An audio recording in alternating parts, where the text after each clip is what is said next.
दोस्तों, ये जो कविता है ये मैंने अपने पिता के सम्मान में लिखी है, पिता की याद में लिखी है।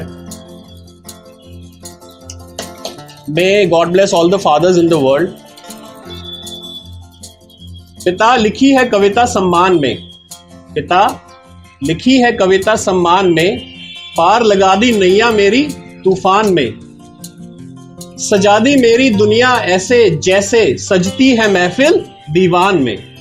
पिता लिखी है कविता सम्मान में, पार लगा दी नैया मेरी तूफान में।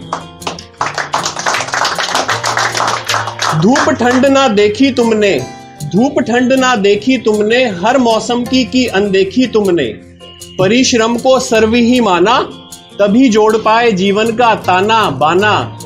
पिता लिखी है कविता सम्मान में, पार लगा दी नैया मेरी तूफान में। आपने ही जीवन सवारा, आपने ही जीवन सवारा, नहीं तो फिरता मैं आवारा। पता है लौटोगे ना तुम दोबारा, याद आता है चेहरा तुम्हारा। पिता लिखी है कविता सम्मान में, पार लगा दी नैया मेरी तूफान में। पिता ना भी बोले तो भी बहुत कुछ कहता है, और कई बार बिन बोले ही बहुत कुछ सहता है। पिता लिखी है कविता सम्मान में, पार लगा दी नैया मेरी तूफान में।